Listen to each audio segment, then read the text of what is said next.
DSP बनने के 10 साल बाद महाकुंभ पहुंची, जहां पर तलाकशुदा पति भीख मांग रहा था। आखिर इस घटना के पीछे का रहस्य क्या है, यह तो आप वीडियो को अंत तक देखकर ही समझ पाएंगे। इसकी शुरुआत होती है बिहार के एक छोटे से गांव से, जहां एक गरीब मध्यम वर्गीय परिवार की लड़की संगीता रहती थी। उसकी महज 12 वर्ष की उम्र में शादी करा दी गई थी। उसका बाल विवाह कर दिया गया था, क्योंकि बिहार के कई गांवों में आज भी बाल विवाह की परंपरा जारी है। कहा जाता है कि जो लोग आपस में एक दूसरे को अच्छी तरह से जानते हैं, जिनका सालों से मेल झोल रहा है, वे अपने बच्चों की कम उम्र में शादी कर देते हैं।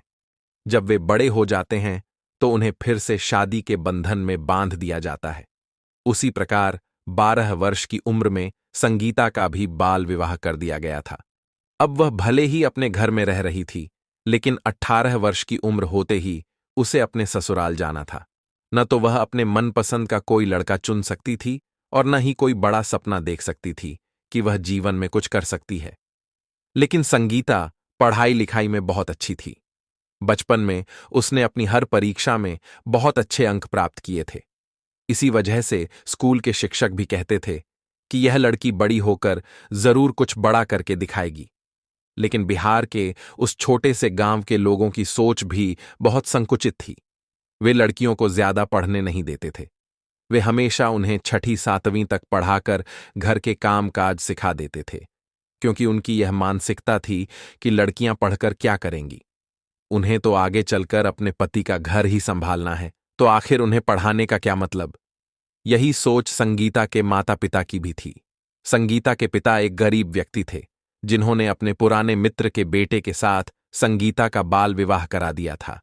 वे हमेशा उसे कहते थे कि तुम्हारी शादी हो चुकी है, तुम्हें 18 साल की उम्र में अपने ससुराल जाना है। जब तक अपनी जिंदगी इस घर में जी लो, कोई बड़ा सपना देखने की जरूरत नहीं है। तुम्हें बस घर संभालने के सारे काम आने चाहिए। लेकिन जैसे जैसे संगीता बड़ी हो रही थी, उसके मन में बदलते जमाने की वजह से कई सोच बदल रही थी। क्योंकि वह पढ़ाई लिखाई में बहुत अच्छी थी, उसके शिक्षक हमेशा उसे कहते थे कि तुम्हें जीवन में कुछ करना चाहिए, बड़ा अधिकारी बनना चाहिए।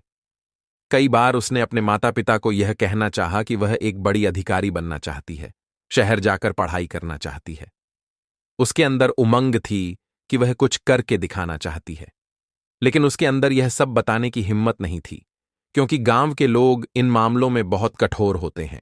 साथ ही कोई भी फैसला बिना पंचायत के नहीं लिया जाता था। इसलिए संगीता ने अपनी खुशियों को अपने अंदर ही दबा लिया और अपने सपनों को चकनाचूर कर दिया। जब वह 17 साल की हुई तो मात्र 1 साल बचा था उसके ससुराल जाने में। लेकिन उसकी जिंदगी में कुछ अच्छा हुआ, जिससे उसके अंदर एक उम्मीद जगी कि वह जिंदगी में जरूर कुछ कर पाएगी। 12 साल की उम्र में संगीता का जिस लड़के के साथ बाल विवाह हुआ था, उसका नाम रमेश था और वह सरकारी विद्यालय में चपरासी का काम करता था। दोनों की आपस में बात हुई और संगीता ने रमेश से कहा कि वह आगे पढ़ना चाहती है। उसने पूछा, क्या आप मुझे पढ़ने देंगे? क्योंकि मेरे माता पिता नहीं चाहते कि मैं आगे बढ़ूं। उनकी तो ऐसी सोच है कि मैं घर में रहकर चूल्हा चौका संभालूं। लेकिन मैं एक बड़ी अधिकारी बनना चाहती हूं। आपका और माता पिता का नाम रोशन करना चाहती हूं। उस समय रमेश ने सोचा कि अभी इसे हां बोल देता हूं, बाद में देखा जाएगा। रमेश ने उस समय हामी भर दी और कहा, तुम एक बार मेरे घर तो आओ, हम सब संभाल लेंगे। अब जब 18 साल की संगीता हुई तो उसे एक बार फिर धूमधाम से शादी कराकर अपने ससुराल भेज दिया गया। इसके बाद वह अपने सास ससुर का ध्यान रखने लगी और सारी पारिवारिक जिम्मेदारियों को बहुत अच्छी तरह से निभा रही थी, क्योंकि उसके घर वालों ने उसे अच्छे संस्कार दिए थे और घर के कार्यों में भी कुशल बनाकर भेजा था। लेकिन जैसे जैसे दिन बीत रहे थे, संगीता के अंदर कुछ कर दिखाने की इच्छा जागृत हो रही थी। वह केवल घर में रहकर जीवन नहीं बिताना चाहती थी, वह कुछ बड़ा करना चाहती थी। उसने एक दिन फिर मुकेश से बात की, क्या मैं अब पढ़ाई कर सकती हूं? लेकिन मुकेश अपनी बात से पलट गया। उसने कहा, हमारे घर में किस चीज की कमी है? पैसा बहुत है, जमीन जायदाद है। तुम घर में आराम करो और मेरे माता पिता की सेवा करो। संगीता ने कहा, शादी के पहले तुमने तो मुझसे बड़े बड़े वादे किए थे। इसी बात को लेकर दोनों में बहस होने लगी और यह बहस एक बड़ी लड़ाई में बदल गई। इस घटना के बाद अक्सर दोनों के विचार नहीं मिल पाते थे और वे एक दूसरे के करीब भी नहीं आ पा रहे थे। यही दूरियां धीरे धीरे और बढ़ती गईं। अब स्थिति ऐसी आ गई थी कि मुकेश संगीता पर हाथ उठाने लगा था और अपने माता पिता के सामने उसे जलील भी करने लगा था। लेकिन संगीता पीछे हटने वाली नहीं थी। वह कुछ बड़ा करके दिखाना चाहती थी और उसे पता था कि वह कुछ कर सकती है, लेकिन उसे इस समाज के बंधनों से आजाद होना होगा। मुकेश रोजाना खेत पर काम करके आता और अपने गुस्से का सारा बोझ रात में संगीता पर उतार देता। स्थिति धीरे धीरे बिगड़ती जा रही थी और अब समय आ गया था एक महत्वपूर्ण निर्णय लेने का। अब संगीता ने जो किया उसे सुनकर आपके भी होश उड़ जाएंगे, लेकिन आपको भी उस पर गर्व होगा, क्योंकि ऐसा निर्णय कोई कठोर और आत्मविश्वास से भरी महिला ही ले सकती है, जिसे सच में अपने सपनों की परवाह हो। एक छोटे से गांव से निकलकर किस प्रकार उसने इतना बड़ा इतिहास रचा, यह कहानी सबके लिए प्रेरणा बन गई। वह आगे आपको वीडियो देखकर पता चलेगा, इसीलिए वीडियो के अंत तक बने रहे। अगर आपको भी संगीता की हिम्मत पसंद आ रही है तो इस वीडियो को लाइक कर देना, क्योंकि उसके जज्बे को सलाम करना तो बनता है। रात्रि के समय संगीता ने एक नोट लिखा जिसमें उसने अपने पति से कहा, 12 वर्ष की उम्र में भले ही आपके साथ मेरा विवाह हो गया था, लेकिन मेरे सपने तब से लेकर आज तक जीवित हैं। मैं बचपन से एक बड़ा ऑफिसर बनना चाहती थी, लेकिन कभी भी अपने माता पिता को नहीं बता पाई। आपके अंदर मैंने एक दोस्त को देखा और आपको अपना मानकर मैंने आपको मेरे सपने के बारे में बताया। उस समय आपने मेरा साथ दिया तो मुझे लगा था कि मुझे एक अच्छा जीवन साथी मिला है, लेकिन समय के साथ आपने भी मेरे साथ धोखेबाजी की। अब मेरा इस दुनिया में किसी पर भी विश्वास नहीं है। अब मैं खुद के दम पर कुछ बड़ा करके दिखाना चाहती हूं, इसलिए इस घर को छोड़कर जा रही हूं। मुझे ढूंढने की कोशिश मत करना।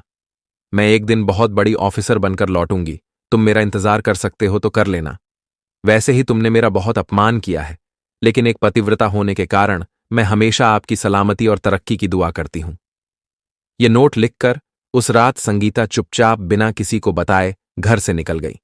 संगीता दिल्ली के लिए रवाना हो गई, क्योंकि उसे कहीं से पता चला था कि अगर बड़ा ऑफिसर बनना है तो सबसे पहले किसी भी तरह की एक छोटी मोटी डिग्री हासिल करनी होगी और यूपीएसएससी परीक्षा की तैयारी करनी होगी। इसी तरीके से वह एक बड़ा ऑफिसर जैसे डीएसपी बन सकती है। अब किसी भी सूरत में संगीता पीछे मुड़कर नहीं देख सकती थी, क्योंकि वह अपने परिवार को छोड़कर आई थी। यहां से असफल होकर लौटना उसके लिए बहुत अपमानजनक होता, इसलिए हर हाल में उसे जिंदगी में कुछ करके दिखाना था। जब वह दिल्ली पहुंची तो उसे बहुत सारी मुश्किलों का सामना करना पड़ा, क्योंकि सब कुछ उसकी सोच के विपरीत था।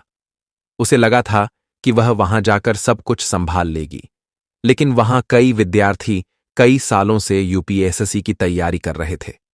सबसे पहले उसने बीए करने के लिए प्राइवेट फॉर्म भरा और एक कॉलेज से बीए करने लगी। 3 साल के इस ग्रेजुएशन को पूरा करने तक उसने खुद से ही यूपीएसएससी की पढ़ाई शुरू कर दी, लेकिन सिलेक्शन पाना था तो उसे एक बड़े कोचिंग संस्थान में दाखिला लेना बहुत जरूरी था। दिक्कत थी पैसों की, क्योंकि उसके पास बिल्कुल भी पैसा नहीं था। वह एक घर में जाकर नौकरानी का काम करने लगी। उसे सुबह और शाम 4 से 5 घरों में झाड़ू पोंछा लगाने जाना पड़ता था, जिससे उसे 10 से 15,000 रुपये महीने के मिलते थे। इसी पैसे से वह अपने यूपीएसएससी की तैयारी कर रही थी। उसने एक कोचिंग संस्थान में दाखिला लिया। सुबह और रात के समय वह काम में व्यस्त रहती थी, इसलिए पूरे दिन वह मन लगाकर पढ़ाई करती थी। उसे विश्वास था कि उसके सब्र का फल उसे जरूर मिलेगा। अब उसके पास बीए की डिग्री थी, लेकिन यूपीएसएससी की परीक्षा उसके लिए बहुत कठिन साबित होने वाली थी, क्योंकि वह एक छोटे से गांव के मध्यम वर्गीय परिवार की लड़की थी। हालांकि कोचिंग संस्थान ने उसे बहुत अच्छी तरह शिक्षित किया। रात दिन एक करके खून पसीना बहाकर उसने मेहनत की। कई दिनों तक वह ठीक से सो नहीं पाई। कई दिनों तक उसने कुछ खाया भी नहीं। उसके अंदर यूपीएसएससी को लेकर एक अदम्य लगन थी। फिर भी पहले साल उसका चयन नहीं हो पाया। यह देखकर संगीता बहुत उदास हो गई। उसके माता पिता और पति के डरावने ख्याल उसके मन में आने लगे। उसे लग रहा था कि अब वह आखिर क्या करेगी। अगर वह इसी निराशा के साथ अपने गांव या पति के पास गई तो वे लोग उसकी जिंदगी और भी ज्यादा खराब कर देंगे। उसी समय एक लड़की संगीता के पास आई और उसे मोटिवेशन देते हुए कहा, पहले ही प्रयास में तुम काफी अच्छे नंबर लाई हो, तुम्हें घबराना नहीं चाहिए। लड़की ने उसे समझाया कि यूपीएससी जैसी परीक्षा में असफलता सामान्य है और जो लोग सफलता की ऊंचाइयों पर पहुंचते हैं वे भी कई बार असफल होते हैं। उसने संगीता को प्रोत्साहित किया कि वह अपने लक्ष्य के प्रति डटी रहे और फिर से तैयारी में जुट जाए। अगर तुम अगले साल फिर मन लगाकर कोशिश करोगी तो हो सकता है तुम यूपीएससी पास कर लो। मैं तो पिछले 4 साल से तैयारी कर रही हूं, फिर भी तुम्हारे लेवल तक नहीं पहुंची। जब तुम 1 साल में इतना अच्छा कर सकती हो तो अगले साल तुम जरूर क्लियर कर लोगी। उसके यह शब्द सुनकर संगीता को हिम्मत मिली।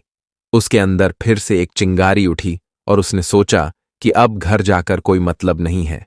अब समय है उस वादे को पूरा करने का जो उसने अपने पति से किया था कि वह एक डीएसपी ऑफिसर बनकर ही घर लौटेगी।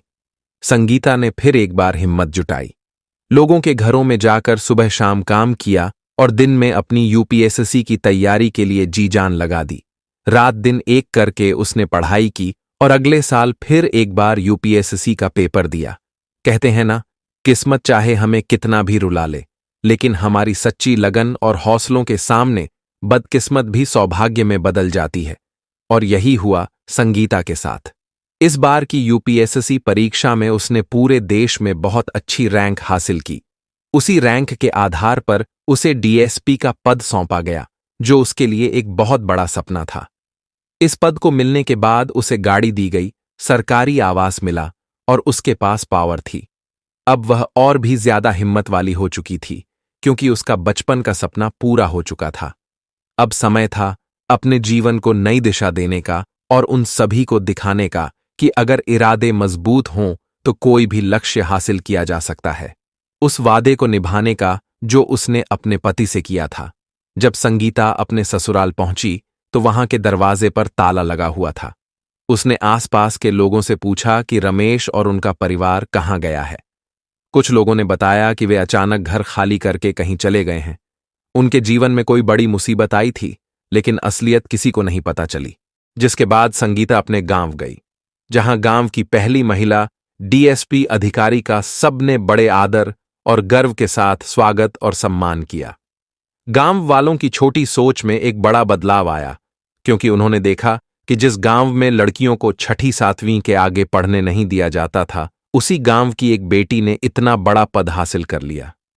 यह पूरे गांव, उसके माता पिता और विशेष रूप से संगीता के लिए गौरव का विषय था। उसके माता पिता को भी अपनी पुरानी सोच और गलतियों पर गहरा पछतावा हुआ। उन्होंने अपनी बेटी के भीतर छिपे अधिकारी को कभी पहचाना ही नहीं। उनकी पूरी सोच बस शादी तक ही सीमित रही। लेकिन आज शादी का सवाल पीछे रह गया था। अब सवाल यह उठ रहा था कि डीएसपी मैडम के पति रमेश कहाँ थे, क्योंकि उनके घर पर ताला लगा हुआ था।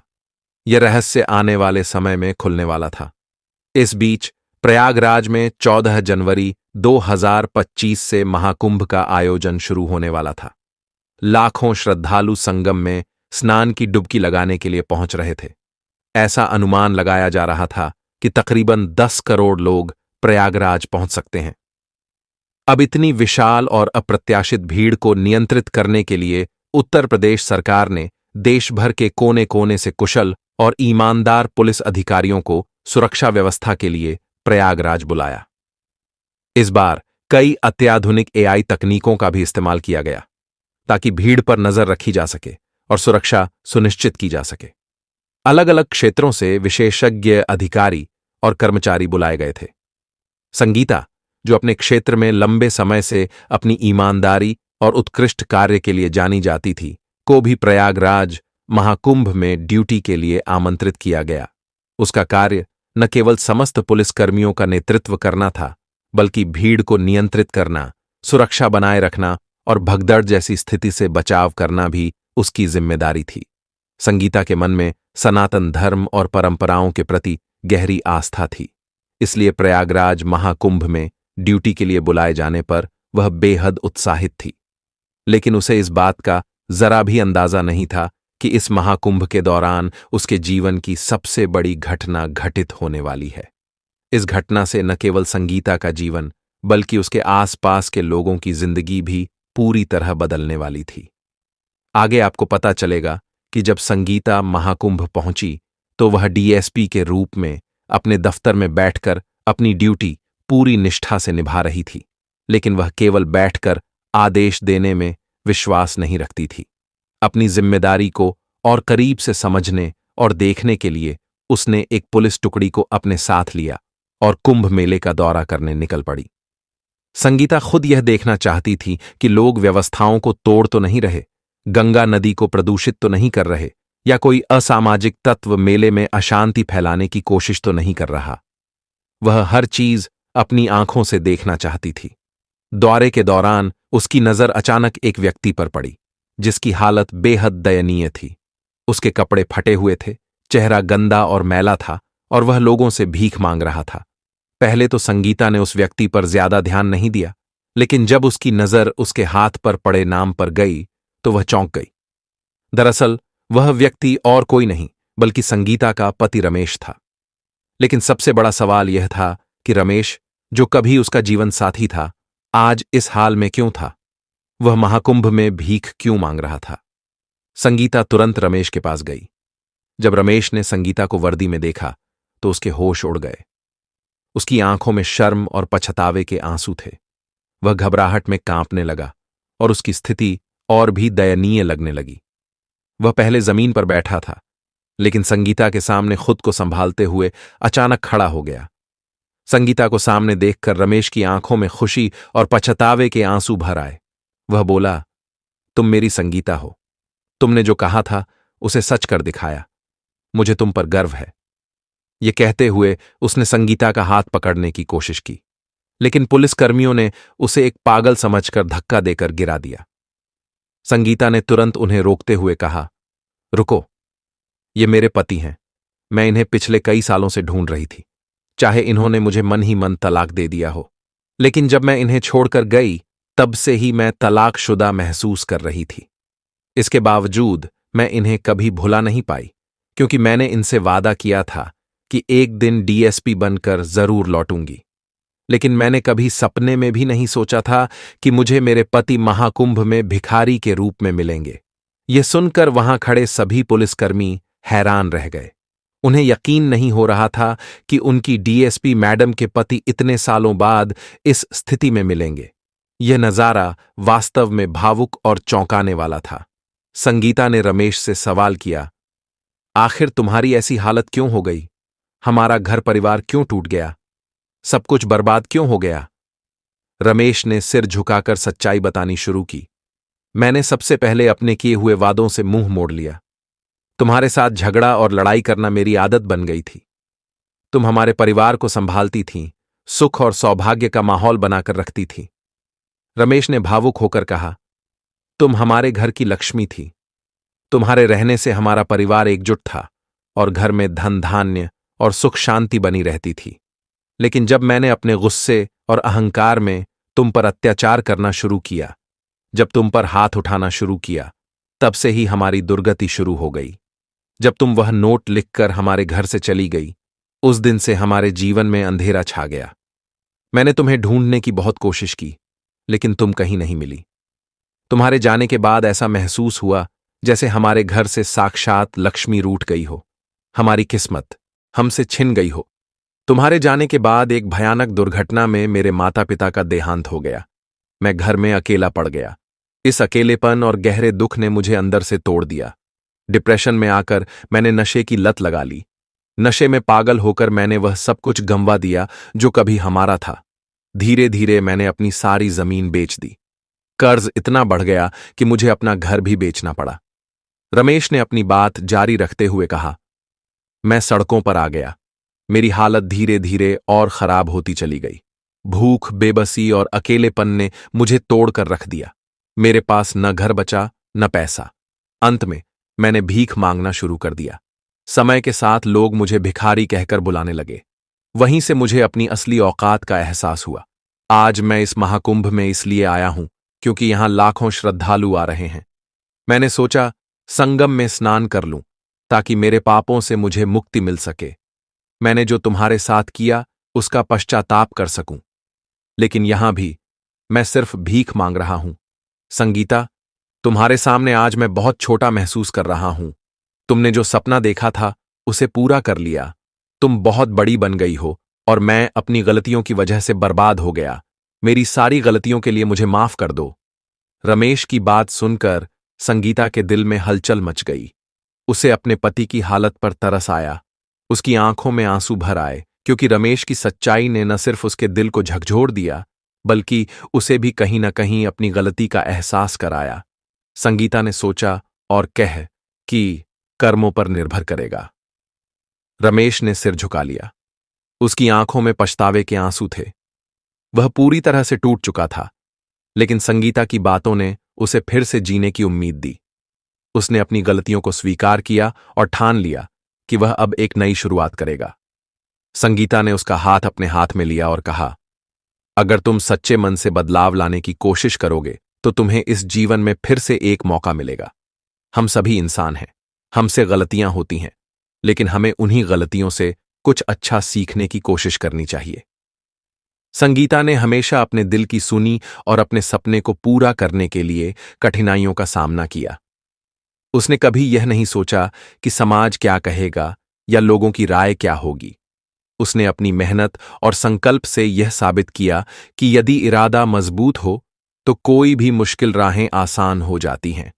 उसने न केवल अपने जीवन के लक्ष्यों को पूरा किया, बल्कि अपने पति को भी सही रास्ते पर लाने में मदद की। वह जानती थी कि परिवार का साथ और समर्थन बहुत महत्वपूर्ण होता है।